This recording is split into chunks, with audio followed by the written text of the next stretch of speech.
आपके अपने YouTube channel जी के ज्ञान के सागर में आप लोगों का बहुत बहुत स्वागत है। आज जो अपन लोग देखने जा रहे हैं ये यूपी पुलिस कांस्टेबल री एग्जाम के लिए जीके जीएस के विविध के बहुत ही महत्वपूर्ण प्रश्न करेंगे जो कि बार बार कॉम्पिटिटिव एग्जाम में प्रीवियस ईयर में पूछे गए हैं। तो आज अपन लोग 6 टॉपिक कवर करेंगे जिसमें जनगणना, बजट, योजनाएं, भारत के प्रमुख मंदिर, लोक नृत्य और शास्त्रीय नृत्य और दिल्ली सल्तनत, क्योंकि इनसे हर बार इनसे प्रश्न पूछे जाते हैं। तो इनको देखते हैं। तो पहला टॉपिक अपना क्या है? जनगणना। तो पहला टॉपिक अपन लोग जनगणना का देखते हैं। तो ये रही जनगणना। तो 2011 की जनगणना देखेंगे जो कि बहुत ही महत्वपूर्ण है। तो यहाँ से भी आप लोगों को एक या दो प्रश्न यहाँ से आप लोगों को देखने को मिलेंगे। तो देखें। तो जनगणना तो किसी निश्चित क्षेत्र में निवास करने वाले मानवों की कुल संख्या को क्या कहते हैं? जनसंख्या कहते हैं। इस जनसंख्या की एक निश्चित समय अंतराल में आधिकारिक गणना जनगणना कहलाती है।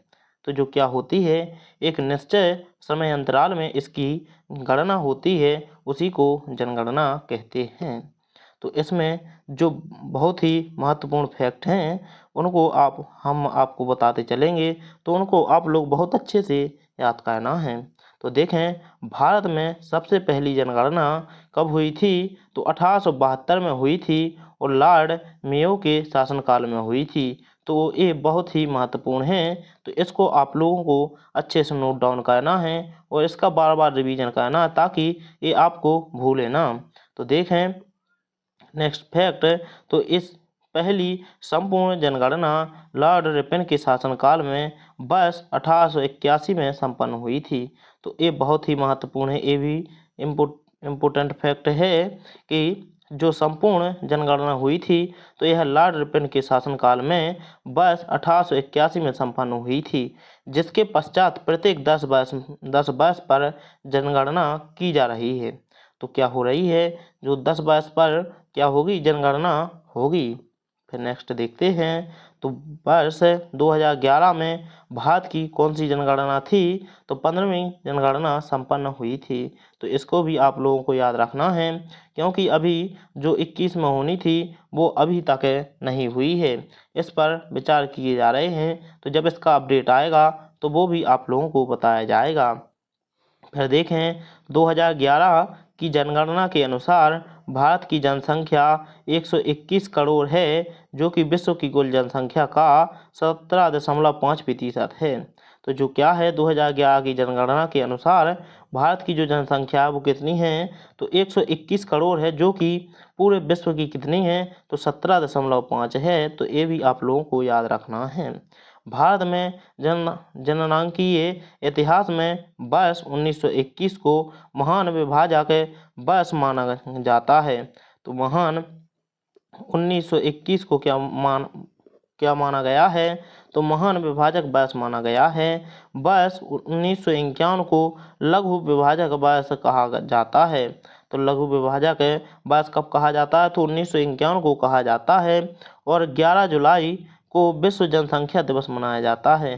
तो ये आप लोगों को बहुत अच्छे से याद होना चाहिए कि जो विश्व जनसंख्या दिवस मनाया जाता है तो ये कब मनाया जाता है? तो 11 जुलाई को मनाया जाता है। ये बहुत ही महत्वपूर्ण है, इसको भी आप लोगों को अच्छे से याद करना है। जनसंख्या के अध्ययन को क्या कहा जाता है? डेमोग्राफी कहा जाता है। तो इसको भी आप लोग बहुत अच्छे से याद करेंगे। फिर देखते हैं नेक्स्ट देखें। तो ये रहा कि आज़ादी के बाद वर्ष 1951 में पहली जनगणना हुई थी। तो जब देश क्या हुआ था? आज़ाद हुआ था। तो इसके बाद क्या हुई थी? 1951 में क्या हुई थी? पहली जनगणना हुई थी। बस ये भी आप लोगों को याद रखना है। फिर देखें नेक्स्ट। तो वर्ष 1931 में पहली जातीय आधारित जनगणना हुई थी। तो ये पूछा जाता है कि पहली जाति आधारित जनगणना कब हुई थी? तो 1931 में हुई थी। जन्म दर और मृत्यु दर का अंतर बढ़ना क्या कहलाता है? जनसंख्या विस्फोट कहलाता है। तो ये प्रश्न बहुत बार पूछा गया है कि जनसंख्या विस्फोट क्या कहलाता है? तो जन्म दर या मृत्यु दर का अंतर बढ़ना क्या कहलाता है? जनसंख्या विस्फोट कहलाता है। तो यदि आप लोगों को वीडियो अच्छा लग रहा हो तो वीडियो को लाइक और चैनल को सब्सक्राइब जरूर करें। नेक्स्ट देखें इसमें तो जो 2000 जनगणना के और महत्वपूर्ण तथ्य हैं और देखते हैं। तो जनसंख्या की दृष्टि से सबसे बड़ा राज्य कौन सा है? तो जो जनसंख्या की दृष्टि से सबसे बड़ा राज्य उत्तर प्रदेश है। और जनसंख्या की जो सबसे कम छोटा राज्य जिसमें जनसंख्या सबसे कम है वह छोटा राज्य कौन सा है? तो सिक्किम सबसे छोटा राज्य है जिसमें सबसे कम जनसंख्या है। फिर नेक्स्ट देखें तो ऋणात्मक दशकीय वृद्धि वाला राज्य नागालैंड बना है। और फिर देखें 2011 की जनगणना के अनुसार भारत का लिंग अनुपात 943 है, जबकि शिशु लिंग अनुपात कितना है? तो 0 से 6 वर्ष के बच्चों का 919 है। फिर नेक्स्ट देखें जनगणना 2011 के अनुसार भारत की कुल जनसंख्या में नगरीय जनसंख्या का 31.2% है, वहीं ग्रामीण जनसंख्या 68.8% है। तो इसको भी आप लोगों को याद रखना है। फिर नेक्स्ट देखते हैं तो जनसंख्या की दृष्टि से शीर्ष राज्य उत्तर प्रदेश, महाराष्ट्र, बिहार, पश्चिम बंगाल।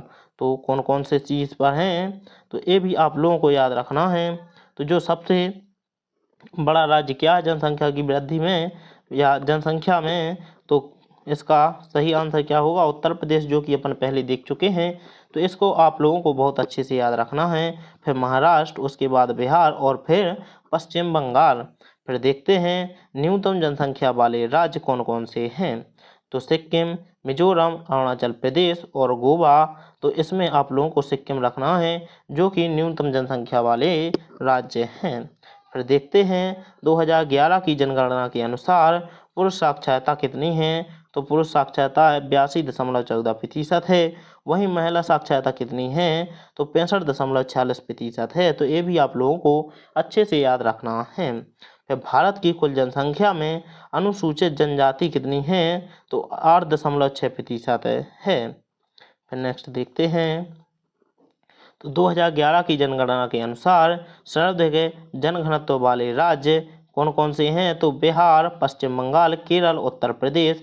ये क्या हैं? तो 2011 की जनगणना के अनुसार सर्वाधिक घनत्व यानी सर्वाधिक जहां व्यक्ति रहते हैं वह कौन कौन से हैं? तो बिहार, पश्चिम बंगाल और केरल, उत्तर प्रदेश हैं। फिर देखते हैं तो 2011 की जनगणना के अनुसार न्यूनतम घनत्व वाले राज्य कौन कौन से हैं? तो अरुणाचल प्रदेश, मिजोरम, सिक्किम और मणिपुर हैं। फिर देखते हैं 2011 की जनगणना के अनुसार सर्वाधिक लिंग अनुपात वाले राज्य कौन कौन से हैं? तो केरल, तमिलनाडु, आंध्र प्रदेश और मणिपुर हैं। 2011 की जनगणना के अनुसार न्यूनतम लिंग अनुपात वाले राज्य हरियाणा, जम्मू कश्मीर, सिक्किम और पंजाब हैं। फिर देखते हैं नेक्स्ट तो सर्वाधिक शिशु लिंग अनुपात वाले राज्य अरुणाचल प्रदेश, मिजोरम, मेघालय और छत्तीसगढ़ हैं। फिर न्यूनतम देखें तो न्यूनतम शिशु लिंग अनुपात वाले राज्य हरियाणा, पंजाब, जम्मू कश्मीर और राजस्थान हैं।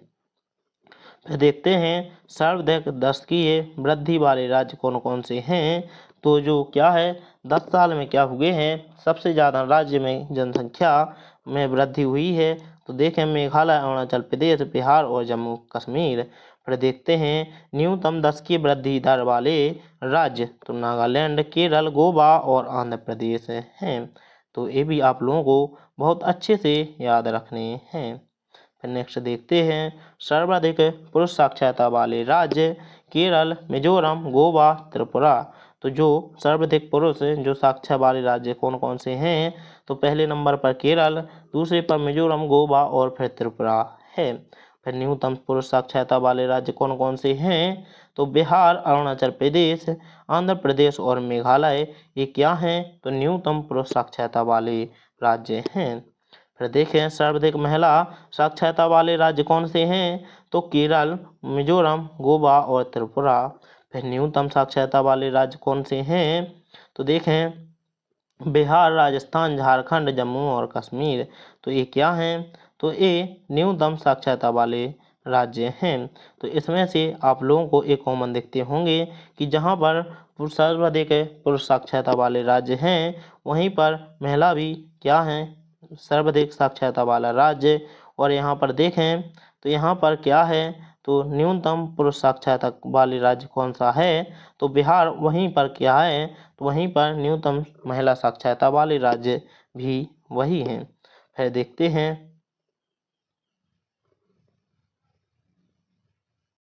फिर रहा नेक्स्ट, तो सर्वाधिक अनुसूचित जाति जनसंख्या वाले राज्य उत्तर प्रदेश, पश्चिम बंगाल, बिहार और तमिलनाडु हैं। वहीं देखते हैं तो न्यूनतम क्या है, तो न्यूनतम अनुसूचित जाति जनसंख्या वाले राज्य मिजोरम, मेघालय और गोवा हैं। ये भी आप लोगों को याद रखना है। तो इनके सर्वाधिक वाले आप लोगों को याद रखना है, सर्वाधिक और न्यूनतम बकाया आप लोगों को एक भी याद नहीं रखने हैं। फिर देखते हैं सर्वाधिक शहरी जनसंख्या वाले राज्य कौन कौन से हैं, तो गोवा, मिजोरम, तमिलनाडु और केरल। तो ये आप लोगों को क्या करना है, याद कर लेना है गोवा कि जहाँ पर क्या है सर्वाधिक जनसंख्या वाले राज्य शहरी, यहाँ पर क्या है जनसंख्या है। फिर यहाँ पर न्यूनतम शहरी जनसंख्या प्रतिशत वाले राज्य कौन कौन से हैं, तो आप लोगों को हिमाचल प्रदेश याद रख लेना है। फिर देखें नेक्स्ट, तो देखें सर्वाधिक अनुसूचित जनजाति वाला राज्य उत्तर प्रदेश है, जहाँ पर क्या है अनुसूचित जनजाति। मिजोरम राज्य में अनुसूचित जनजाति का सर्वाधिक प्रतिशत है, वहीं उत्तर प्रदेश में न्यूनतम प्रतिशत है। फिर देखते हैं भारत में 2011 की जनगणना के अनुसार कुल अनुसूचित जनजाति का प्रतिशत कितना है, 16.6% है। ये भी आप लोगों को याद रखना है। वहीं पंजाब में अनुसूचित जाति का प्रतिशत सर्वाधिक है, वहीं कहाँ पर है मिजोरम सर्वाधिक प्रतिशत है, वहीं मिजोरम में न्यूनतम प्रतिशत है। तो पंजाब में क्या है सर्वाधिक प्रतिशत है और वहीं मिजोरम में क्या है न्यूनतम प्रतिशत है। इसको और देखते हैं तो भारत का जनघनत्व 382 वर्ग व्यक्ति प्रति वर्ग किलोमीटर है। तो ये भी आप लोगों को रखना है याद है कि भारत का जो जनघनत्व है यह कितना है, तो 382 व्यक्ति प्रति वर्ग किलोमीटर है। वहीं भारत की साक्षरता दर कितनी है, तो 74.404% है यहाँ की क्या है साक्षरता दर है। तो इसको भी याद रखना है। और सबसे कम अशोधित जन्म दर केरल राज्य में है। भारत की 15वीं जनगणना 1 मई 2010 को आरंभ हुई थी। तो जो क्या थी, जो 2011 की जनगणना हुई थी, तो ये कब लागू हुई थी, तो 1 मई 2010 को ये आरंभ हो चुकी थी। और ये केवीं जनगणना थी, तो 15वीं जनगणना थी। ये भी आप लोगों को बहुत अच्छे से याद रखना है, क्योंकि ये प्रश्न आप लोगों को देखने को मिलेगा। 1951 से 1961 की अवधि को आगे की ओर एक बड़ी उच्च छलांग कहा जाता है क्योंकि ये क्या है 10 साल में जनगणना होती थी, इसीलिए कहा गया था कि ये एक बड़ी छलांग है। फिर देखते हैं, तो अब इसके बाद अपन लोग देखते हैं 2024-25 का बजट की क्या है। तो बजट से जो प्रश्न पूछे जाते हैं वो भी आप लोगों को बताएंगे। और देखते हैं अब बजट क्या है।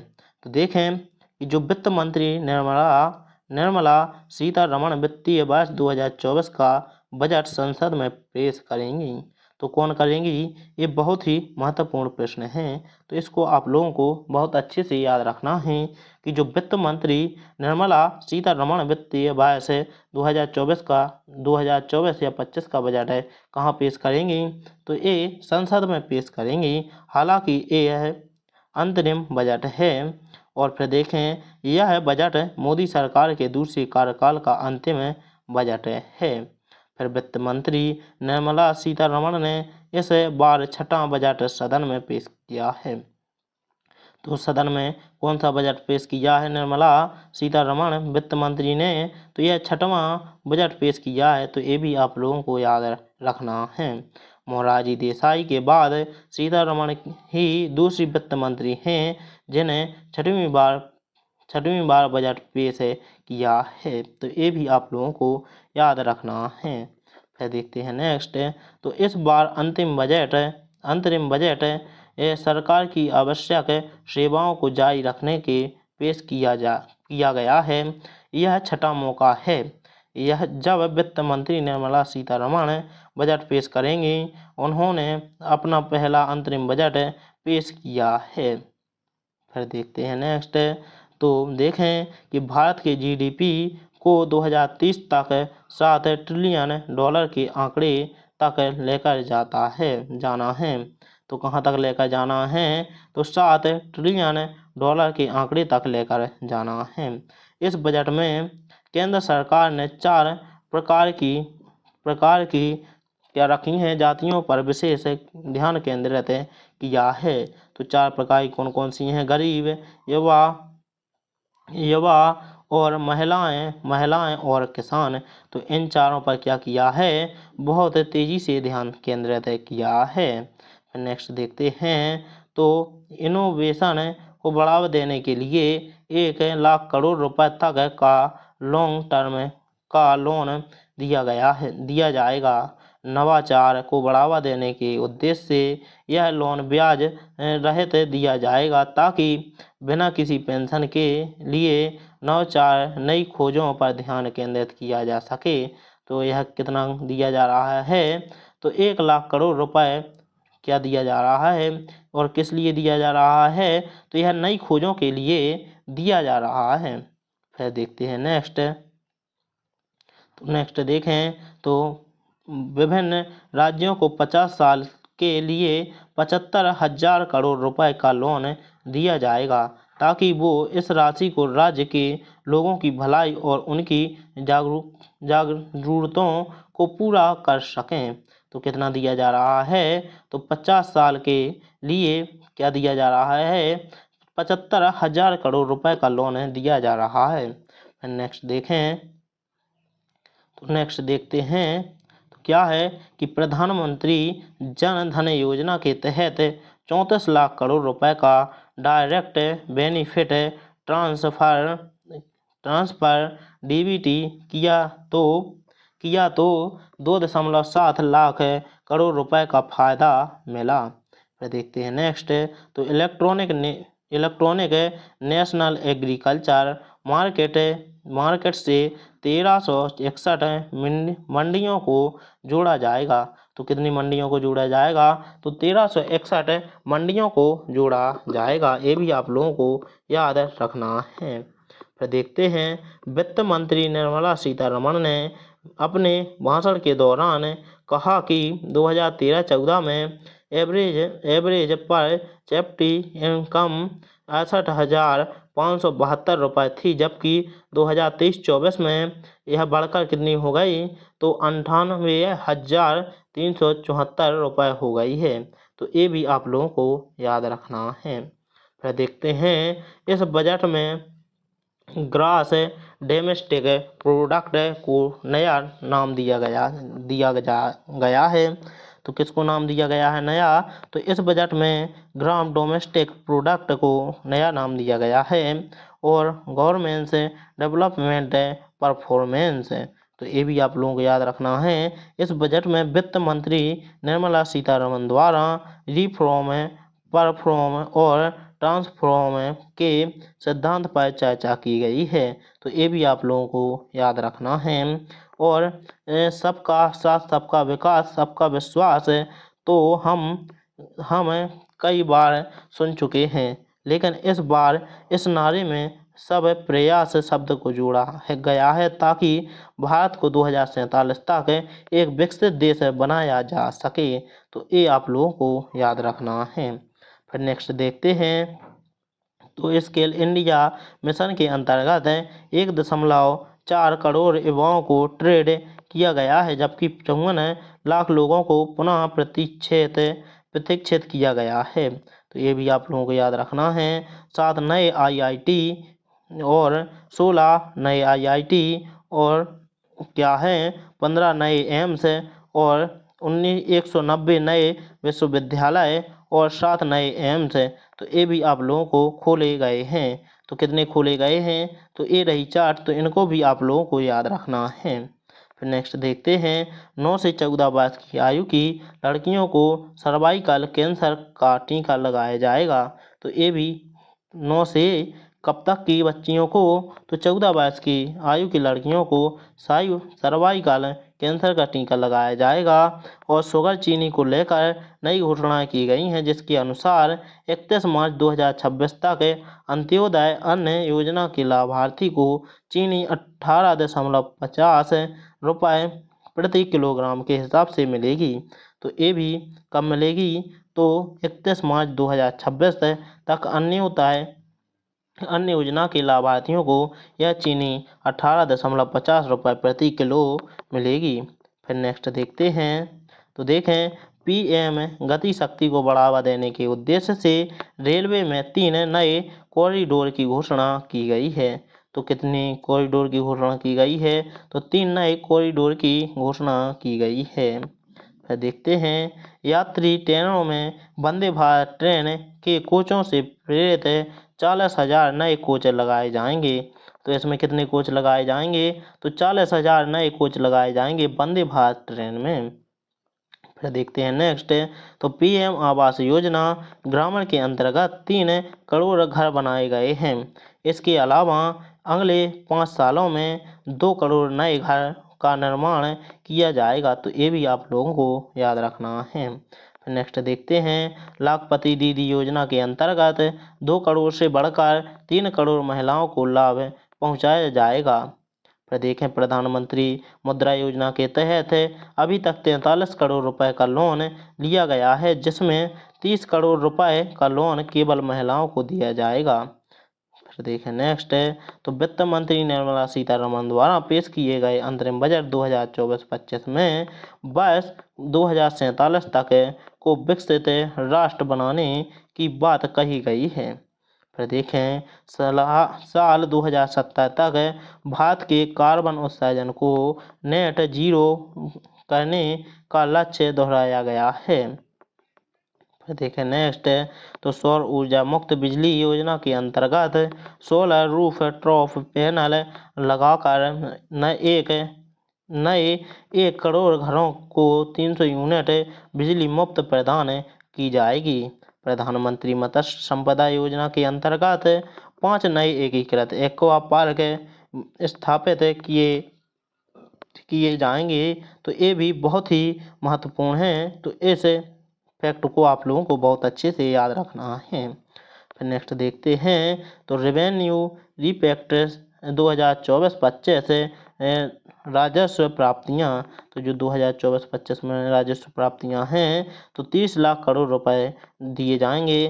फिर देखते हैं राजस्व व्यय के लिए, तो 36.5 लाख करोड़ रुपए दिए जाएंगे। इन दोनों के अंतर को क्या कहते हैं, रेवेन्यू डिफेक्ट कहा जाता है। और रेवेन्यू डिफेक्ट इस बार कितना प्रतिशत आया है, तो 2% आया है। यदि रेवेन्यू डिफेक्ट 0 हो तो यह अच्छा माना जाता है। अब देखते हैं विभिन्न मंत्रालयों के लिए आवंटन। तो इसमें देखते हैं अब क्या है, तो देखें रक्षा मंत्रालय के लिए 6.2 लाख करोड़ रुपए, और सड़क परिवहन और राजमार्ग मंत्रालय के लिए 2.78 लाख करोड़, और रेल मंत्रालय के लिए कितना है, तो 2.55 लाख करोड़, और उपभोक्ता मामले खाद्य और सार्वजनिक वितरण मंत्रालय 2.13 लाख करोड़ क्या दिए जाएंगे, रुपए दिए जाएंगे। फिर नेक्स्ट देखें, तो यह है गृह मंत्रालय 2.03 लाख करोड़, ग्रामीण विकास मंत्रालय 1.77 लाख करोड़, और रसायन और उर्वरक मंत्रालय 1.68 लाख करोड़, और संचार मंत्रालय 1.37 लाख करोड़ रुपए दिए जाएंगे। तो ये भी आप लोगों को याद रखना है। ये रही विभिन्न योजनाओं के लिए आवंटन। तो अपन लोग इसके बाद योजनाएं भी देखेंगे। तो इसको देखते हैं पहले। तो देखें महात्मा गांधी राष्ट्रीय ग्रामीण रोजगार गारंटी योजना, तो पहले 2023-24 में कितने दिए गए थे, तो 60,000 करोड़ दिए गए थे, परंतु अब 24 और 25 में कितने दिए जाएंगे, तो 86,000 करोड़ दिए जाएंगे।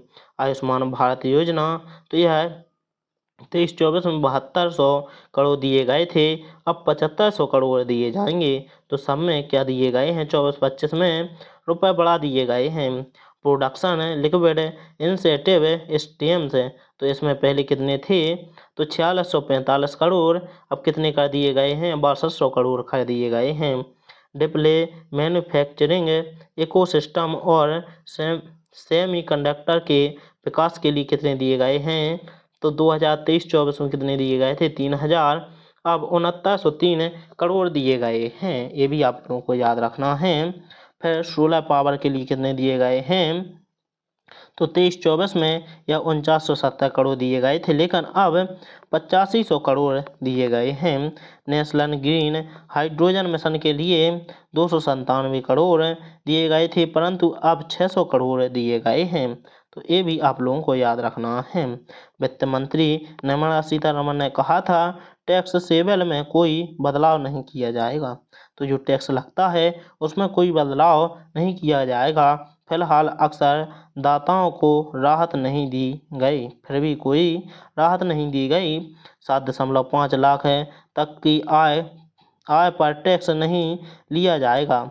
तो कितने तक टैक्स नहीं लिया जाएगा, कि जिसकी आय कितनी है, 7.5 लाख रुपए है, उस पर कोई टैक्स नहीं लिया जाएगा। 3 लाख तक की इनकम ही रहेगी टैक्स फ्री, लेकिन 8701 के तहत कितने, आर्टिकल 87A के तहत 7.5 लाख रुपए तक टैक्स छूट है। फिर इसके बाद क्या लगेगा, टैक्स लगेगा। इनकम टैक्स भरने की प्रक्रिया आसान की गई है। रिफंड भी जारी किया जाएगा। तो रिफंड भी क्या किया जाएगा, जारी किया जाएगा। और कॉर्पोरेट टैक्स कटघरा 22% कर दिया गया है। तो जो क्या है, कॉर्पोरेट टैक्स कटघरा, इसको 22% कर दिया गया है। ये भी आप लोगों को याद रखना है। फिर स्टार्टअप के लिए टैक्स छूट 1 साल के लिए बढ़ा दी गई है। राज्यों को ब्याज मुक्त कर्ज योजना जारी रहेगी। तो किसके लिए है यह, तो राज्यों को ब्याज मुक्त कर्ज योजना लागू रहेगी। मेडिकल कॉलेज की स्थापना के लिए कमेटी बनेगी और अन्योदय के लिए 1 लाख करोड़ का कॉर्पस बनेगा। और आशा बहनों को भी आयुष्मान योजना का लाभ दिया जाएगा। फिर देखें तो नेक्स्ट देखते हैं, 2014 से 23 के दौरान 596 अरब डॉलर विदेशी प्रत्यक्ष निवेश FDI आया है। ब्लू इकोनॉमी 2.0 के तहत नई योजनाएं शुरू की जाएंगी। इलेक्ट्रॉनिक वाहनों को बढ़ावा दिया जाएगा और 50 साल के लिए 1 लाख करोड़ के ब्याज मुक्त लोन दिया जाएगा। लक्षद्वीप के इंफ्रास्ट्रक्चर को बढ़ावा देंगे। तो ये भी आप लोगों को याद रखना है। और ये रखना है, ये बहुत ही महत्वपूर्ण है। मनरेगा के लिए 60,000 करोड़ से 86,000 करोड़ का बजट किया गया है। 25 करोड़ लोगों को गरीबी से दूर की गई है और गरीब कल्याण योजना में 34 लाख करोड़ खातों में भेजे गए हैं। तो ये भी आप लोगों को याद रखना है। फिर इसके बाद अपन लोग क्या देखते हैं, तो इसके बाद देखते हैं योजना देखते हैं। तो जितने भी इनसे प्रश्न पूछे गए हैं वो अपन लोग करेंगे। तो देखें, तो इसको देखते हैं। तो देखें अटल पेंशन योजना, तो ये सभी अपन लोग इंडिया की योजना देखते हैं। तो लॉन्च कब हुई थी ये, तो 2010 से 11 में यह लॉन्च हुई थी। और यह कंप्लीट चालू कब हुई, तो इसका 9 मई 2015 को ये संपूर्ण लागू हो गई थी। तो लॉन्च इसको किसने किया था, तो यह नरेंद्र मोदी के द्वारा लॉन्च किया गया था। अटल पेंशन योजना भारत के नागरिकों के लिए एक पेंशन योजना है। यह असंगठित क्षेत्रों के श्रमिकों पर केंद्रित है। इसमें देखें तो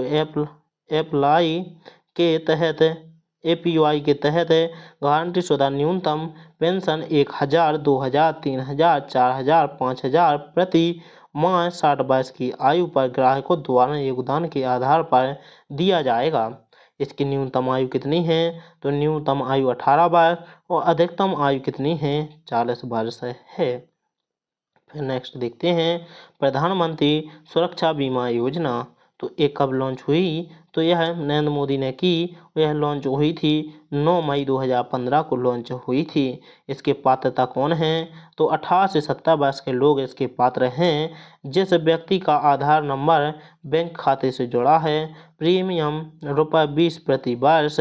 और क्या है? जोखिम कवरेज अकस्मात मृत्यु के लिए 2 लाख और स्थायी विकलांग के लिए 1 लाख रुपए दिया जाएगा। और भुगतान का प्रकार केवल ऑटो डेबिट प्रीमियम मोड उपलब्ध है। तो ये भी आप लोगों को याद रखना है। तो इनके आप लोगों को ये याद रखना है कि प्रधानमंत्री सुरक्षा बीमा योजना यह किसने की, इसे किसने लॉन्च किया था? तो पीएम नरेंद्र मोदी ने लॉन्च किया, या पीएम नरेंद्र मोदी ने इसे चालू किया था।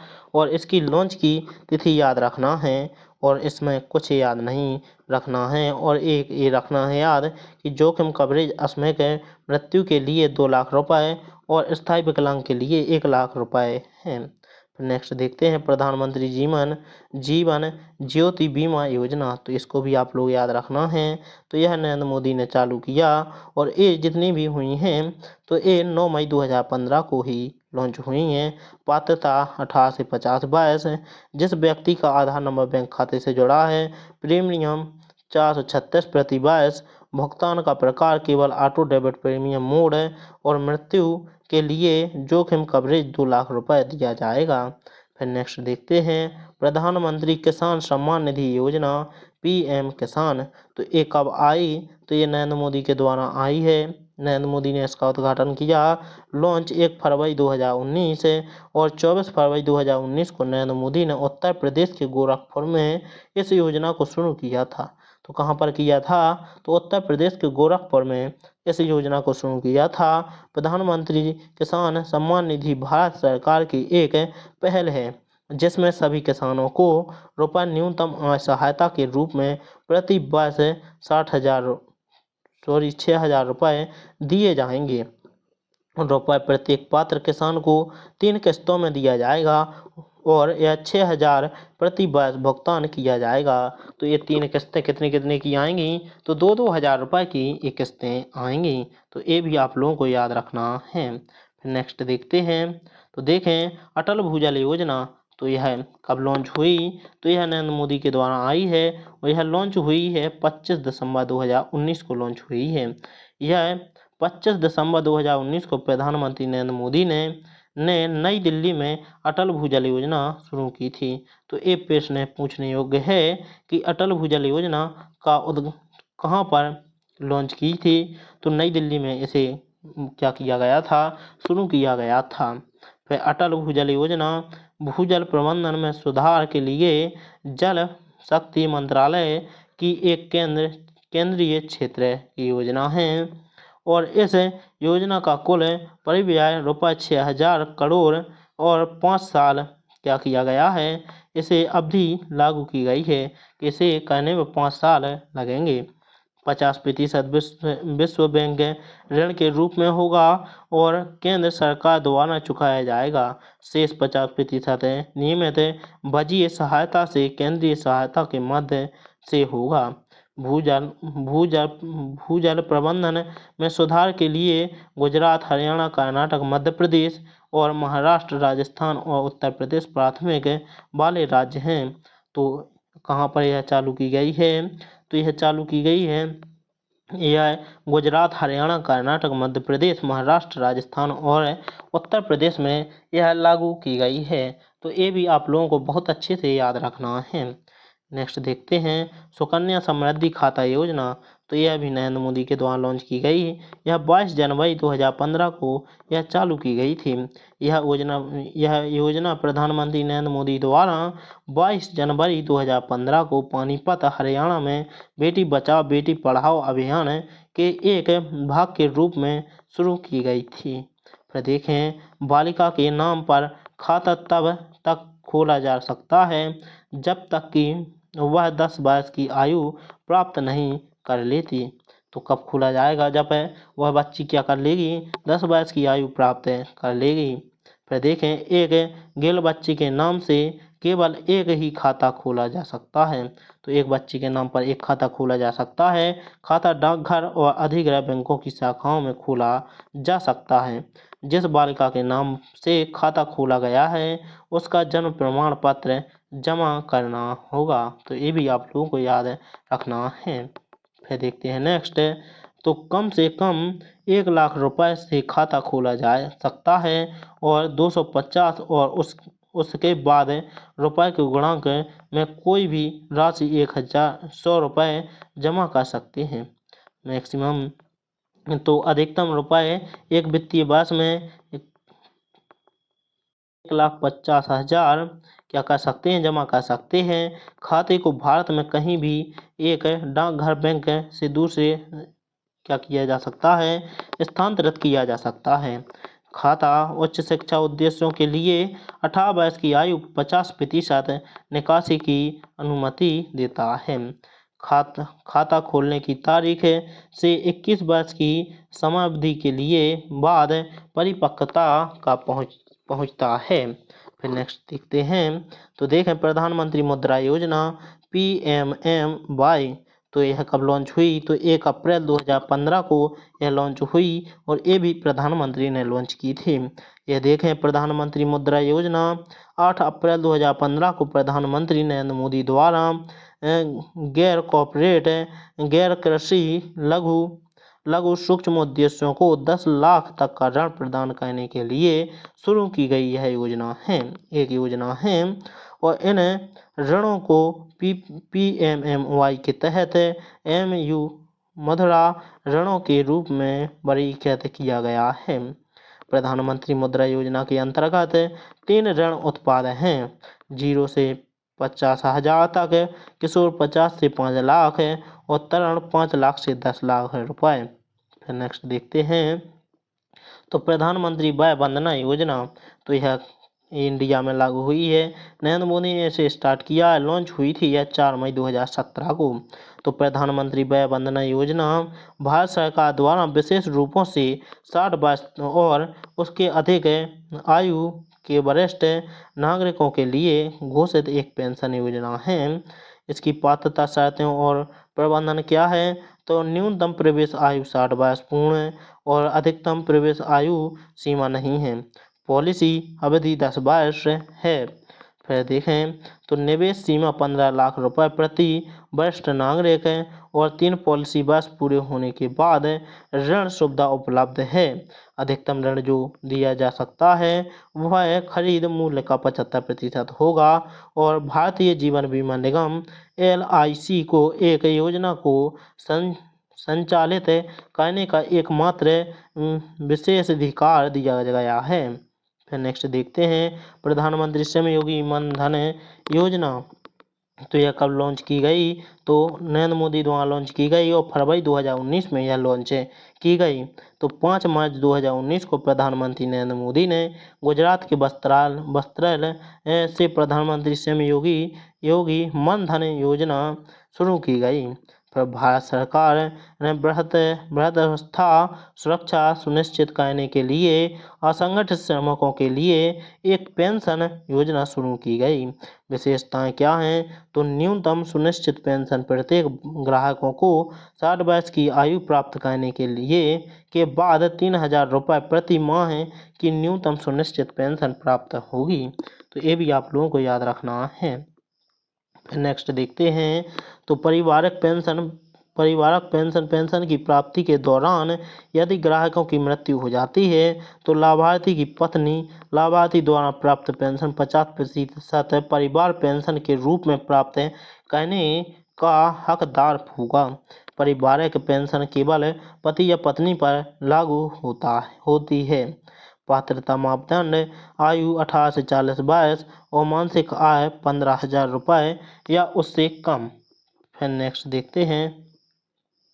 तो प्रधानमंत्री लघु व्यापारी मानधन योजना, तो ये भी कब लॉन्च हुई थी, तो 22 जुलाई 2019 को लॉन्च हुई। यह योजना 22 जुलाई 2019 से प्रभावी है और व्यापारियों एवं स्वनियोजन व्यक्तियों के लिए राष्ट्रीय पेंशन योजना, दुकान खुदरों व्यक्तियों और स्वराज्य नियोजन व्यक्तियों के लिए यह पेंशन योजना है और इसमें 1.5 करोड़ रुपए सालाना टर्नओवर वाले परिवारों और स्वरोजगारों करने वाले के लिए सरकार ने 60 साल की क्या की है उम्र पूरी करने वाले बाद प्रति माह 3,000 रुपये एक निश्चित राशि देने का वादा किया है और इसकी आयु 18 से 40 वर्ष की है और इस योजना से 3 करोड़ से अधिक छोटे दुकानदारों और व्यापारियों को लाभ होगा।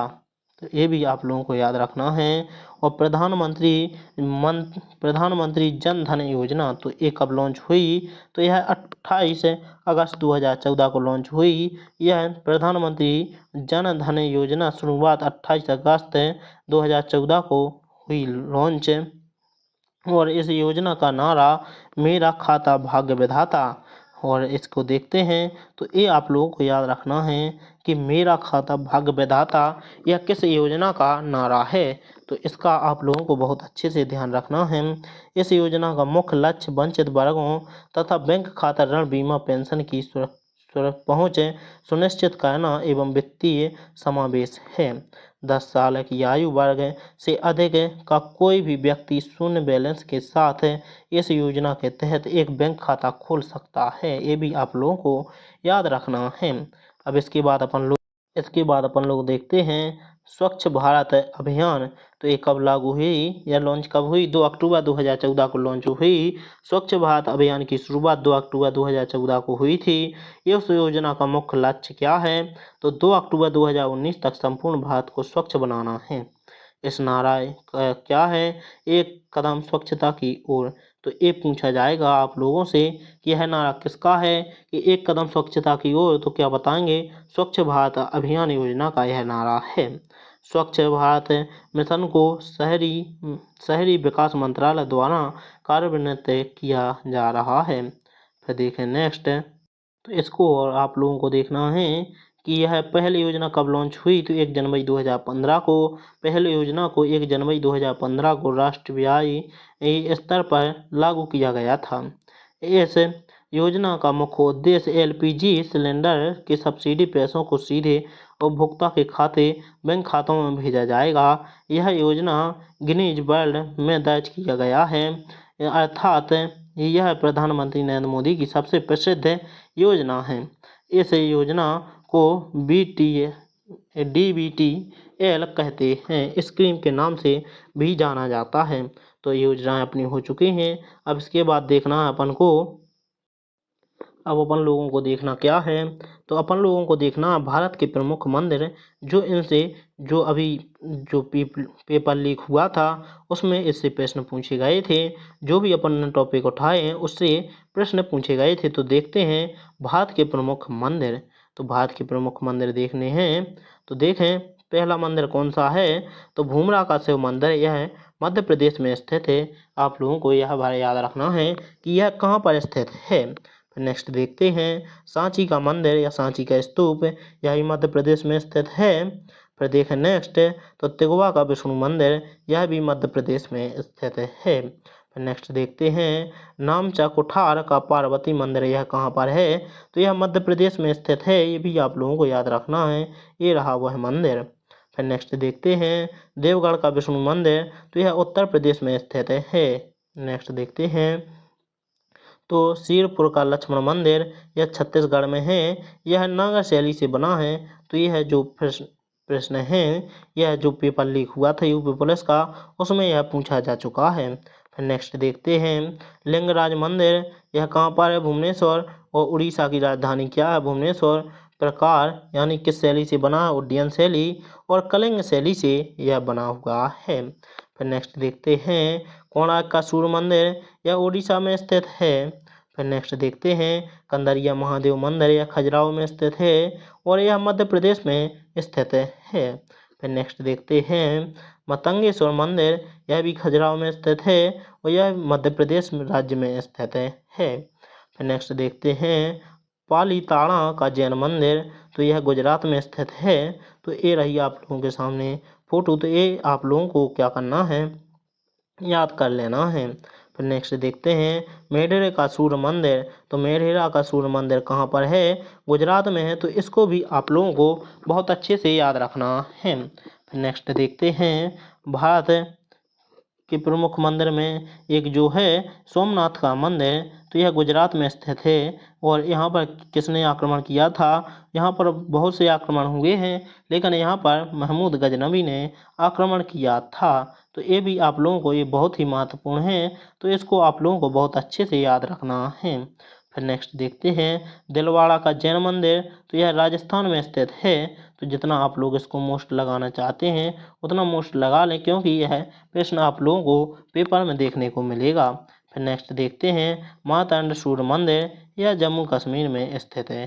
फिर नेक्स्ट देखते हैं चित्रगुप्त मंदिर खजुराहो में स्थित है, यह मध्य प्रदेश में है। यह हिंदू धर्म से संबंधित है, तो इसको याद करना हो ना करना हो तो कोई दिक्कत नहीं है। फिर नेक्स्ट देखते हैं महाबलीपुरम के रथ मंदिर, तो इसको यह तमिलनाडु में स्थित है। और 1984 में इसको क्या किया था? यूनेस्को की विश्व विरासत सूची में से शामिल किया गया था। तो ये रहा वो मंदिर। फिर नेक्स्ट देखते हैं कैलाशनाथ मंदिर, यह एलोरा में स्थित है। ये एलोरा की गुफाओं जैसा स्थित है और यह महाराष्ट्र में स्थित है। नेक्स्ट देखते हैं कांची का कैलाशनाथ मंदिर, तो यह तमिलनाडु में स्थित है। वह 685 से 705 ईस्वी काल में बना कांचीपुरम का कैलाश मंदिर है। फिर नेक्स्ट देखते हैं तो सौर मंदिर, तो यह द्रविड़ वास्तु शैली से क्या है निर्मित है। तो ये भी आप लोगों को याद रखना है, यह तमिलनाडु में स्थित है। और इसे भी 1984 में यूनेस्को की विश्व धरोहर स्थल की सूची में शामिल किया गया है। फिर नेक्स्ट देखते हैं तो गंगकोड चोलपुरम का शिव मंदिर, तो यह तमिलनाडु में स्थित है। तो ये भी आप लोगों को याद रखना है। फिर नेक्स्ट देखते हैं तो बृहदीश्वर का मंदिर, तो यह तमिलनाडु में स्थित है। शैली द्रविड़ शैली है। और निर्माता कौन है? तो राजा राज चोल ने प्रथम ने इसका निर्माण करवाया था। यहाँ पर अभिलेख कौन कौन से हैं? तमिल और ग्रंथ लिपियाँ हैं। इसकी ऊंचाई कितनी है? तो 66 मीटर यानी 217 फीट है। तो इसकी आप लोगों को याद रखनी है। तो यहाँ की शैली याद रखनी है, जो शैली है वो द्रविड़ शैली है। फिर नेक्स्ट देखते हैं तो लाड खां सूर्य मंदिर, यह कर्नाटक में स्थित है। फिर नेक्स्ट देखते हैं लेपाक्षी मंदिर, यह कर्नाटक में यह भी स्थित है। नेक्स्ट देखें तो मीनाक्षी मंदिर तमिलनाडु में स्थित है। और संबंध हिंदू धर्म से है। देवता सुरेंद्रेश्वर यानी शिव और मीनाक्षी यानी पार्वती जी हैं। शैली दक्षिण भारतीय स्थापत्य कला, निर्माता पांड्य राजा, और स्थापित 17वीं शताब्दी में हुआ था। तो इसकी याद क्या रखना है? शताब्दी याद रखनी है मीनाक्षी मंदिर की।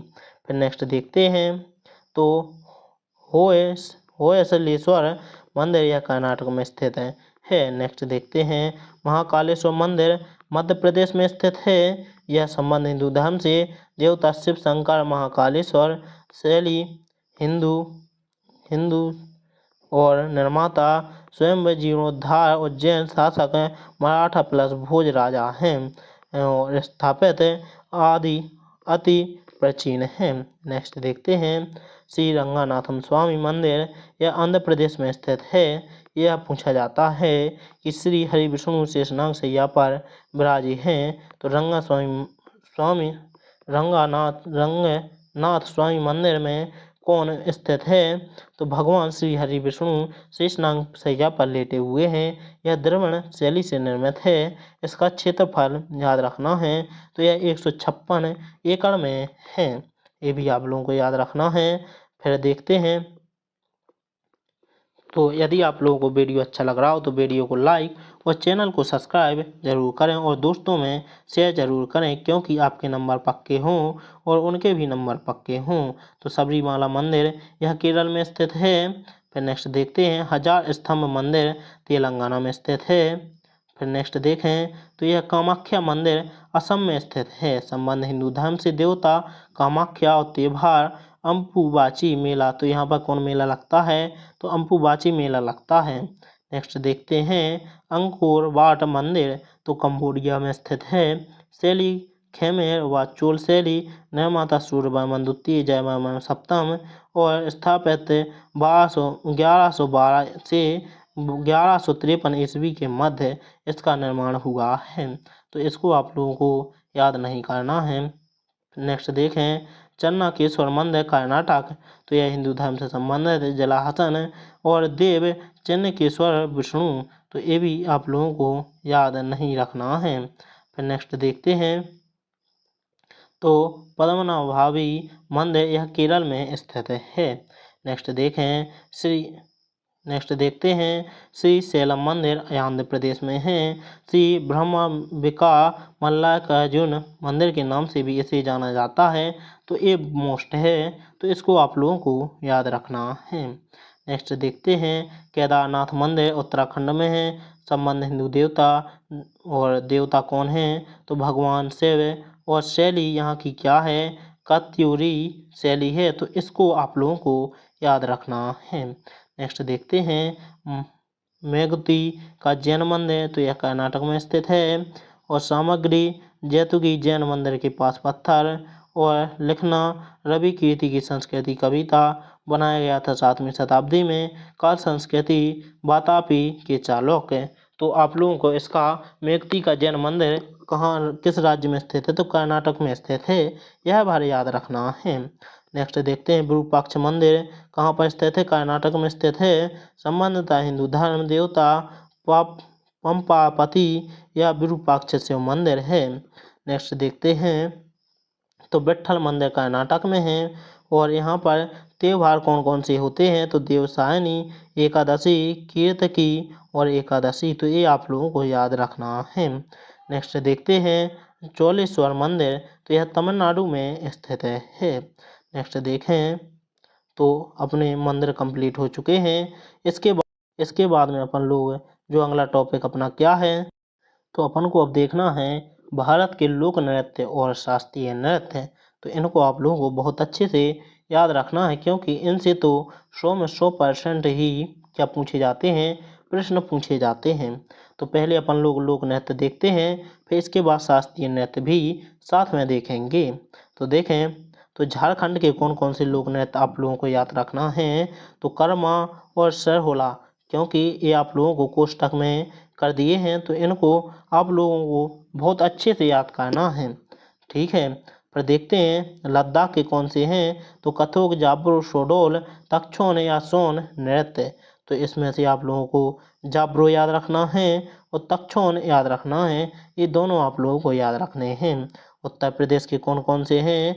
तो चारकोल, चोलर, नौटंकी, रासलीला, सायरा, जद्दा, चचरी, चैता। तो इसके दोनों को याद रखना है, रासलीला और चैता। तो इन दोनों को आप लोगों को बहुत अच्छे से याद कर लेना है। नेक्स्ट क्वेश्चन है, तमिलनाडु का कांवड़ी। तो कांवड़ी इसको भी याद रखना है। जम्मू कश्मीर का राउफ, धमाली, चकरी, हितक्कात, मंजजास और दांडी नाच। तो इसमें से आप लोगों को जो राउफ है इसको याद रखना है और दांडी नाच को भी याद रखना है। तो राउफ में देखें, तो यह नृत्य फसल कटाई के समय पारंपरिक रूप से किया जाता है। यह केवल महिलाओं द्वारा किया जाता है। इसमें किसी भी वाद्य यंत्र का प्रयोग नहीं होता है। तो राउफ को अपन लोगों को बहुत अच्छे से याद रखना है। और यह केवल महिलाएं इसमें क्या लेती हैं? भाग लेती हैं। नेक्स्ट देखें, तो मिजोरम बांस नृत्य, चेराव नृत्य, चेरकान और परलम खट्टनम।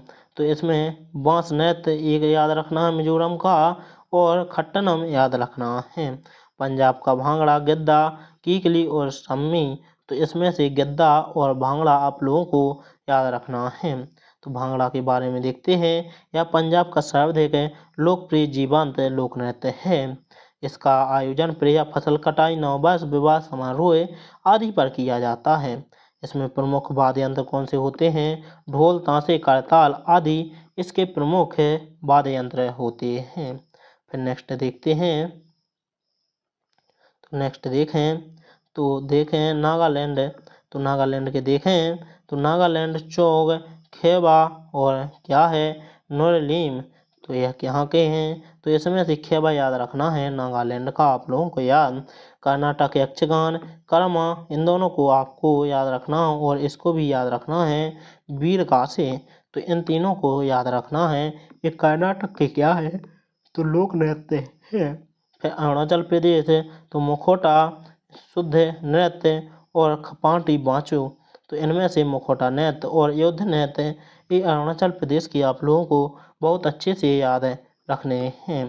फिर नेक्स्ट देखते हैं तो गोवा के मांडी, ढकनी, तरंगमेल और कुबनी। तो इसमें से आप लोगों को मांडी याद रखना है। फिर नेक्स्ट देखते हैं मेघालय, नेक्रेम, लाहो, सुकमिसियाम और दोरेगाटा बांग्ला। तो इसमें से आप लोगों को एक भी याद नहीं रखने हैं। फिर महाराष्ट्र के तमाशा, लावड़ी, कला नृत्य, मैनी और पोबड़ा। तो इसमें से तमाशा और लावड़ी इन दोनों को याद रखना है। इसके मध्य तमाशा में देखें तो इसके मध्य से पौराणिक कथाओं को सुनाया जाता है। तो एक बार इससे प्रश्न पूछा जा चुका है कि तमाशा से किसे सुनाया जाता है, तो पौराणिक कथाओं को सुनाया जाता है।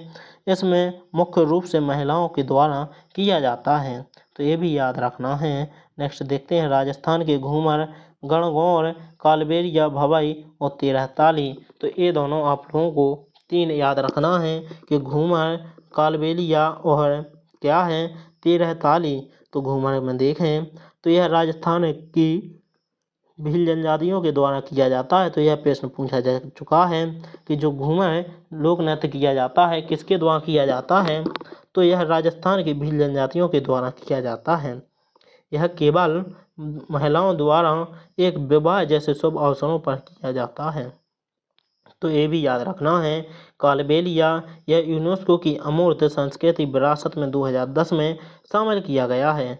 तो इसे कब शामिल किया गया है कालबेलिया को, तो 2010 में शामिल किया गया है। ये भी आप लोगों को याद रखना है। तो नेक्स्ट देखते हैं ओडिशा, तो ओडिसी, घूमरा यात्रा और देवधनी। तो इसको याद रखना है, ओडिशा का ओडिसी और यात्रा ये दोनों आप लोगों को याद रखना है। केरल का मोहिनीअट्टम, ओट्टम थुल्ला और क्या है कृष्णाट्टम। तो इसका कृष्णाट्टम याद रखना है। पश्चिम बंगाल का बाउल, यात्रा, मझेरिया, कीर्तन और काठी। तो इसकी कीर्तन भर पश्चिम बंगाल का याद रखना है। असम का बिहू, बिछुआ, नाथा नृत्य, घुंघरूबा और किटिया नाट। तो इसको भी आप लोगों को किसको याद रखना है, बिहू को याद रखना है। कचारी एवं कछाई जनजातियों के द्वारा यह नृत्य किया जाता है। प्रमुख वाद्य यंत्र बांसुरी, पेंपा, ढोल और गोगोना इसके क्या हैं प्रमुख वाद्य यंत्र हैं। तो ये बिहू का ये भी याद रखना है, यह कछारी एवं कछाई जनजातियों के द्वारा किया जाता है। फिर नेक्स्ट देखते हैं तो गुजरात के डांडिया, गरबा, रिजनी और भवाई। तो इसके आप लोगों को तीनों याद रखने हैं कि डांडिया भी, गरबा भी और भवाई भी, ये तीनों आप लोगों को याद रखने हैं। छत्तीसगढ़ के कौन कौन से हैं, तो बेड़ा, मती, सरहुल, पंडवानी, कर्मा और झूमर। तो ये भी आप लोगों को झूमर भी याद रखना है। सरहुल, पांडवानी और कर्मा ये छत्तीसगढ़ के चारों याद रखने हैं। हिमाचल प्रदेश के गिद्दा, धमान, छेता, डाफ और डांडा नाच, थाली। तो इसके आप लोगों को कौन कौन से याद रखने हैं, गिद्दा और डांडी नाच ये याद रखने हैं। फिर नेक्स्ट देखते हैं आंध्र प्रदेश के घंटा मारदला। ये आप लोगों को बहुत अच्छे से याद रखना है क्योंकि ये बहुत ही महत्वपूर्ण है। उत्तराखंड के देखें तो चौफुला, पांडु, कुलाचार, गढ़वाली, कुमायूं कजरी, झोरा और चपादी। तो इसमें से कुमायूं कजरी याद रखना है। फिर नेक्स्ट देखते हैं बिहार के तो डोम काच, सामा चकेवा, जाट जाटन और झांझिया। तो इसमें से आपको जाट और जाटन याद रखना है और झिझिया याद रखना है बिहार का। फिर देखते हैं पुदुचेरी तो गराड़ी ये भी याद रखना है। नेक्स्ट देखते हैं अब शास्त्रीय नृत्य, तो शास्त्रीय नृत्य कौन कौन से हैं, तो भारत में 8 शास्त्रीय नृत्य हैं, तो वो आप लोगों को बताते हैं। तो भारतनाट्यम, तो यह शास्त्रीय नृत्य विधा का सर्वाधिक प्राचीन रूप है। इसका विकास तमिलनाडु में हुआ था और भरत मुनि इसके आचार्य माने जाते हैं। तो यह आप लोगों को याद रखना है। तमिलनाडु के मंदिरों में देवदासियों द्वारा प्रस्तुत सादर से इसका संबंध है। इसे दासी अट्टम भी कहते हैं, इसको दासी अट्टम कहते हैं। इस नृत्य को जीवंत प्रदान करने का श्रेय देव अरुडेल तथा कृष्ण अय्यर के प्रयासों को दिया जाता है। इसका अन्य नाम अग्नि नृत्य भी है। प्रमुख कलाकार यामिनी कृष्णमूर्ति, लक्ष्मी विश्वनाथ, पद्मा सुब्रमण्यम एवं मृणालिनी साराभाई इत्यादि हैं। फिर नेक्स्ट देखते हैं मोहिनी अट्टम देखें तो मोहिनी अट्टम में क्या है, यह केरल का शास्त्रीय नृत्य है जो एकल महिला द्वारा प्रस्तुत किया जाता है।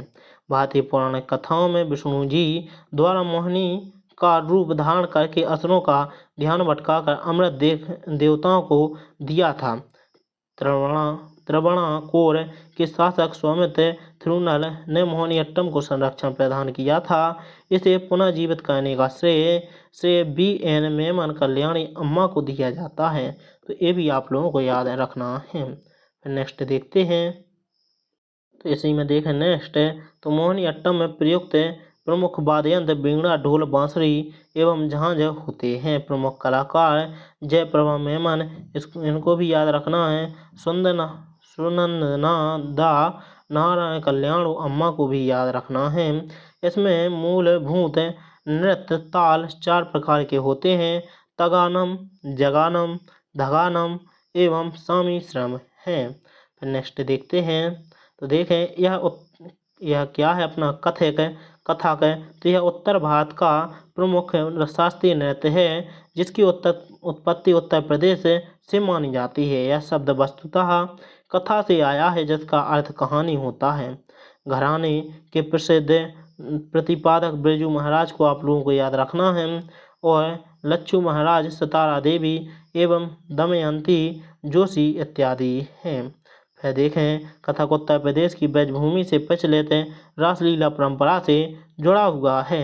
इसे नटबई नृत्य भी कहते हैं। तो इसको जितना भी मोस्ट लगाना चाहते हो उसका इतना मोस्ट लगा लें क्योंकि इसे नटबई के नृत्य के नाम से भी जाना जाता है। इसको बहुत अच्छे से याद कर लेना। फिर नेक्स्ट देखते हैं तो कुचिपुड़ी यह इस नृत्य का संबंध आंध्र प्रदेश राज्य से है और इसका मुख्य आधार भगवत पुराण है। यह नृत्य शैली मानव शरीर के पार्थिव तत्वों को प्रकट करती है और इस नृत्य के प्रमुख वाद्य यंत्र बलयन व मृदंग हैं और इस नृत्य में तेलुगु भाषा का गायन होता है। प्रमुख कलाकार भारत नाट्यम कला निधि लक्ष्मी नारायण शास्त्री कुचिपुड़ी की एकल विधा के जनक हैं। बाला सरस्वती, राधा रेड्डी तथा राजा रेड्डी, यामिनी कृष्णमूर्ति, इंद्राणी रहमान इत्यादि हैं। फिर नेक्स्ट देखते हैं तो ओडिसी यह ओडिशा राज्य की शास्त्रीय नृत्य शैली है। इस नृत्य का जन्म मंदिर में नृत्य करने वाली देवदासियों के नृत्य से हुआ है। यह नृत्य शैली वस्तुतः ओडा नृत्य पर आधारित है। उदयगिरी तथा खंडगिरी की गुफाएं ओडिसी नृत्य शैली से प्रारंभ उदाहरण प्रदान करती हैं। इसमें नृत्य मुद्रा व आसन इसके उपयोग भारतनाट्यम के समान ही हैं। प्रमुख प्रतिपादक गुरु पंकज चरण दास, केलूर चरण महापात्र, सोनल मान सिंह, शेरोन लोबेन एवं अंजनी दास इत्यादि हैं। फिर नेक्स्ट देखते हैं मणिपुरी यह पूर्वोत्तर भारत के मणिपुर राज्य की एक पारंपरिक नृत्य शैली है। यह नृत्य भारत के अन्य नृत्य रूपों से काफ़ी भिन्न है। यह नृत्य वैष्णव संप्रदाय के सानिध्य से विकसित हुआ है। इसमें विष्णु पुराण, भागवत पुराण तथा गीत गोविंद के कथाओं को नृत्य के मध्य से प्रस्तुत किया जाता है। इस नृत्य में तांडव एवं लास्य दोनों सम्मिलित हैं। इस नृत्य में हाथ के हाव भाव एवं पैरों की गति महत्वपूर्ण होती है। फिर नेक्स्ट देखते हैं सातिया। तो ये क्या है, आठवां क्या है, शास्त्रीय नृत्य है। यह नृत्य असम का एक लोकप्रिय शास्त्रीय नृत्य है। इसे भारत के प्रमुख 8 शास्त्रीय नृत्यों में सम्मिलित होने का गौरव प्राप्त हुआ है। इस नृत्य शैली का विकास शंकर देव जी द्वारा किया गया है। इसमें कथानक के तौर पर पौराणिक कथाओं का समावेश किया गया है। यह संगीत, नृत्य तथा अभिनय का एक विशिष्ट मिश्रण सम्मिलित है। इसे निम्न कई विधाओं में बांटा गया है: असारा, नृत्य, बिहार, चाली, दशावतार, मंचोग एवं रस नृत्य आदि हैं। फिर नेक्स्ट देखते हैं कथकली। तो यह केरल का शास्त्रीय नृत्य है। यह केरल के स्थानीय लोकनाट्य कुचिपुड़ी, कुडियाट्टम एवं कृष्णाट्टम का प्रेरणा स्रोत है। यह नृत्य संगीत, नृत्य और नाटक का अद्भुत संयोजन है। आमतौर पर यह पुरुषों द्वारा किया जाने वाला नृत्य है।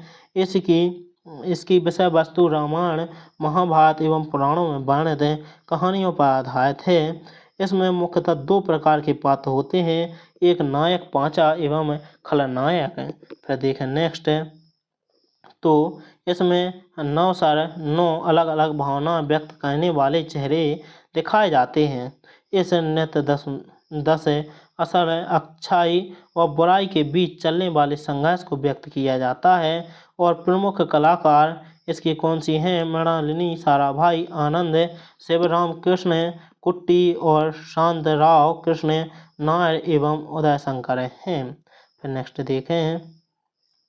तो देखें इनके जो प्रमुख क्या हैं कलाकार हैं वो आप लोगों को बताते हैं। तो भरतनाट्यम, क्योंकि अब शास्त्रीय नृत्य से कलाकारों से प्रश्न पूछे जाने लगे हैं। तो देखें जो भरतनाट्यम है ये सोनल, मानसिंह, मालविका सरकार, प्रियदर्शनी एवं यामिनी कृष्णमूर्ति। तो आपको जितना भी मोस्ट लगाने हैं यामिनी कृष्णमूर्ति को लगा लें, क्योंकि इनसे प्रश्न पूछा गया है कि भरतनाट्यम की प्रमुख कलाकार कौन सी हैं। तो यामिनी कृष्णमूर्ति को याद रखना है। फिर मोहिनीअट्टम की कल्याणी अम्मा को याद रखना है। और भारतीय शिवाजी, शांता देवी, गीता गायक एवं हेमा मालिनी को याद रखना है। तो इनमें से कल्याणी अम्मा और हेमा मालिनी को याद रखना है। नेक्स्ट देखें। तो कथक में कौन कौन से याद रखने हैं? तो लच्छू महाराज, बेजू महाराज, इन दोनों को याद रखना है। और सितारा देवी, इन तीनों को याद रखना है। मणिपुरी में कौन कौन से याद रखने हैं? तो झावेरी बहनें, दर्शना, नयना, श्रवणा एवं रंजना और सविता मेहता, चारू माथुर एवं गोपाल सिंह। तो इन दोनों को झावेरी बहनें और सविता मेहता को याद रखना है। फिर नेक्स्ट देखें। तो ओडिसी में प्रमुख नृत्य गुरु मोहन महापात्र, केलुचरण महापात्र, मायाधर रावत एवं पंकज चरण दास। फिर कुचिपुड़ी के देखें। तो यामिनी कृष्णमूर्ति को याद रखना है, लक्ष्मी नारायण शास्त्री और राधा रेड्डी, इन तीनों को याद रखना है। फिर देखते हैं कथकली। तो मृगननी, साराभाई, आनंद, शिवराम, एकं कृष्णन कुंडी। तो इन दोनों को याद रखना है, मृणालिनी, साराभाई और आनंद शिवराम को याद रखना है। फिर इसके बाद अपन लोग देखते हैं कि दिल्ली सल्तनत। तो दिल्ली सल्तनत देखें अपन लोग। अब देखते हैं दिल्ली सल्तनत। तो ये बहुत ही महत्वपूर्ण है। दिल्ली सल्तनत से जो अभी क्या हुआ है, पीपल लेख हुआ था, उसमें इससे प्रश्न पूछे गए हैं और भी बहुत बार इससे प्रश्न पूछे गए हैं। तो इसके महत्वपूर्ण प्रश्न कहते हैं। तो आगरा नगर की स्थापना किसके द्वारा की गई थी? तो किसने के द्वारा की गई थी? तो ऑप्शन नंबर ए सिकंदर लोदी के द्वारा की गई थी। ये भी आप लोगों को क्या रखना है, याद रखना है। फिर नेक्स्ट देखते हैं कुब्बत उल इस्लाम मस्जिद का निर्माण किसके द्वारा किया गया था? तो किसने निर्माण किया था? तो ऑप्शन नंबर बी सही आंसर हो जाए, कुतुबुद्दीन ऐबक ने इसका निर्माण करवाया था। नेक्स्ट क्वेश्चन देखें, महमूद गजनवी किस वंश का था? तो किस वंश का था? तो ऑप्शन नंबर सी यामिनी वंश का था। नेक्स्ट क्वेश्चन देखें, महमूद गजनवी का भारत में अंतिम आक्रमण किसके विरुद्ध हुआ था? तो यह किसके विरुद्ध हुआ था? तो ऑप्शन नंबर डी जाटों के विरुद्ध हुआ था। नेक्स्ट देखें, महमूद गजनवी ने भारत पर कितनी बार आक्रमण किया था? तो महमूद गजनवी ने भारत पर 17 बार आक्रमण किया था। तो ये सभी बहुत ही महत्वपूर्ण प्रश्न हैं। तो इनको आप लोगों को बहुत अच्छे से याद करना है। और वीडियो अच्छा लग रहा हो तो वीडियो को लाइक और चैनल को सब्सक्राइब और साथ में दोस्तों को शेयर करना है। तो किसने अपने आप को खलीफा घोषित किया था? तो किसने किया था? तो इसका सही आंसर क्या हो जाएगा? Option number B Mubarak Shah Khilji ने अपने आप को खलीफा घोषित किया था। नेक्स्ट क्वेश्चन देखें, लोधी वंश का संस्थापक कौन था? तो option number c Bahlol Lodhi था। नेक्स्ट क्वेश्चन देखें, अलाई दरवाजा का निर्माण, अलाई दरवाजा निम्नलिखित में से किसका मुख्य द्वार है? तो जो अलाई दरवाजा है यह कुतुब मीनार का मुख्य दरवाजा है। नेक्स्ट देखें, तो राज्य संबंधों में उलेमा के दखल का विरोध किस सुल्तान ने किया था? तो किसने किया था? तो इसका सही आंसर क्या हो जाएगा? अलाउद्दीन खिलजी ने किया था। नेक्स्ट देखें, तो तैमूर के आक्रमण के बाद भारत में किस वंश का राज स्थापित हुआ? तो किसका हुआ? तो ऑप्शन नंबर सी सैयद वंश का राज स्थापित हुआ। नेक्स्ट क्वेश्चन देखें, निम्नलिखित में से किस सुल्तान के दरबार में सबसे अधिक गुलाम थे? तो किसके दरबार में सबसे अधिक गुलाम थे? तो इसका सही आंसर हो जाएगा option number D Firoz Shah Tughlaq के दरबार में सबसे ज़्यादा गुलाम थे। नेक्स्ट क्वेश्चन देखें, निम्नलिखित में से किस सुल्तान ने फलों की गुणवत्ता सुधारने के लिए उपाय किए? तो किसने किए? तो ऑप्शन नंबर बी सही आंसर हो जाएगा, फिरोज शाह तुगलक ने किसके फलों की गुणवत्ता सुधारने के लिए उपाय किए। नेक्स्ट क्वेश्चन देखें, तो अलाउद्दीन खिलजी के निम्नलिखित सेनाध्यक्षों में से कौन सा तुगलक वंश का प्रथम सुल्तान बना? तो कौन प्रथम सुल्तान बना? तो गाजी मलक प्रथम सुल्तान बना। नेक्स्ट क्वेश्चन देखें, निम्नलिखित में से किसने कुरान खब्बा, कुरान का पाठ कहने वाला भी कहा जाता था? तो किसे कहा जाता था? तो option number A Qutbuddin Aibak को कहा जाता था। नेक्स्ट क्वेश्चन देखें, किस सुल्तान कालीन शासक को मिनहाज ने हातम ताई द्वितीय की संज्ञा दी थी? तो किसको दी थी? तो option number B Qutubuddin Aibak को दी थी। नेक्स्ट देखें, 2.5 दिन का झोपड़ा मस्जिद अजमेर का निर्माण किसने करवाया था? तो इसका निर्माण कुतुबुद्दीन ऐबक ने करवाया था। नेक्स्ट क्वेश्चन देखें, निम्नलिखित में से किसने चहलगानी यानी चालीसा दल का सफाया किया था, कर दिया था? तो बलबन ने क्या किया था? चालीसा दल का सफाया कर दिया था। नेक्स्ट देखें, निम्नलिखित में से कौन अपने को ईश्वर का अभिशाप कहता था? तो कौन कहता था? तो ऑप्शन नंबर ए चंगेज खां अपने आप को ईश्वर का अभिशाप कहता था। नेक्स्ट क्वेश्चन देखें, किसके राज्यकाल में लखनौती बंगाल की राजधानी में तुगरेल खां का विद्रोह और दमन हुआ? तो किसके शासनकाल में हुआ? तो इसका सही आंसर क्या हो जाएगा? Option number C Balban. Next question देखें, बलबन ने अपने को कुलीन साबित करने के लिए शाहनामा में वर्णित किस प्रसिद्ध तुर्की योद्धा का वंशज होने का दावा किया है? तो किसका होने का दावा किया है? तो अफरासिया होने का दावा किया है। नेक्स्ट क्वेश्चन देखें, फिरोज तुगलक द्वारा स्थापित दार उल सफा क्या था? तो दार उल सफा क्या था? तो ऑप्शन नंबर सी एक खैराती अस्पताल था। नेक्स्ट देखें, किसने भूमि मापने का पैमाना गज ए सिकंदरी का प्रचलन किया? तो किसने किया? तो इसका सही आंसर हो जाएगा ऑप्शन नंबर ए सिकंदर लोधी ने किया। नेक्स्ट क्वेश्चन देखें, किस मुगल शासक के सिक्कों पर देवी लक्ष्मी की आकृति बनी थी? तो किसकी सिक्कों पर बनी थी? तो मोहम्मद गौरी के सिक्कों पर बनी थी। नेक्स्ट देखें, तो दिल्ली के किस सुल्तान को इतिहासकारों ने विरोधों का मिश्रण बताया है? तो किसको बताया है? तो मोहम्मद बिन तुगलक को बताया है। नेक्स्ट देखें, तो नेक्स्ट कौन सा है? तो इसका सही आंसर अपन ने बता दिया है। इसका देखें, लोधी वंश का अंतिम शासक कौन था? तो जो लोधी वंश का अंतिम शासक था वो इब्राहिम लोधी था। नेक्स्ट क्वेश्चन देखें, भारत में गुलाम वंश का संस्थापक कौन था? तो भारत में गुलाम वंश का संस्थापक option number B Qutubuddin Aibak था। नेक्स्ट क्वेश्चन देखें, कुतुब मीनार के कार्य को किसने पूरा किया था? तो कुतुब मीनार के कार्य को किसने पूरा किया था? तो ऑप्शन नंबर सी इल्तुतमिश ने किया था। नेक्स्ट क्वेश्चन देखें, निम्नांकित में से दिल्ली का पहला तुगलक सुल्तान कौन था? तो जो दिल्ली का पहला तुगलक सुल्तान था वह गयासुद्दीन तुगलक था। नेक्स्ट क्वेश्चन देखें, मोहम्मद गौरी का अंतिम आक्रमण किसके विरुद्ध हुआ था? तो जो मोहम्मद गौरी का अंतिम आक्रमण हुआ था वह पंजाब के खोखरों के विरुद्ध हुआ था। नेक्स्ट क्वेश्चन देखें, तुगलकनामा के रचनाकार का नाम है? तो जो तुगलकनामा है उसके रचनाकार कौन है?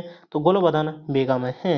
नेक्स्ट क्वेश्चन देखें, चंगेज खां के अधीन मंगोलों ने किसके शासनकाल में भारत पर आक्रमण किया?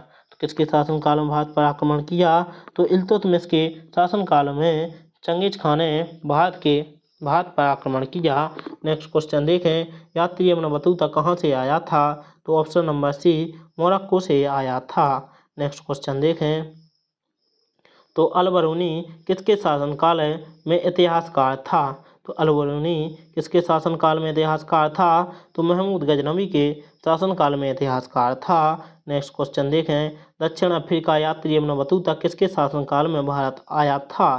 तो किसके शासनकाल में भारत आया था? तो ऑप्शन नंबर ए, मोहम्मद बिन तुगलक के शासनकाल में भारत आया था। नेक्स्ट क्वेश्चन देखें, अमीर खुसरो ने किसके विकास में अग्रगामी की भूमिका निभाई? तो किसके शासनकाल में? तो खड़ी बोली के। नेक्स्ट देखें, रजिया सुल्तान किसकी बेटी थी? तो ऑप्शन नंबर बी, इल्तुतमिश की बेटी थी। तो यदि आप लोगों को वीडियो पसंद आया हो तो वीडियो को लाइक और चैनल को सब्सक्राइब जरूर करें। और आप लोगों का वीडियो देखने के लिए बहुत बहुत धन्यवाद। मिलते हैं अगले वीडियो में। जय हिंद, जय भारत।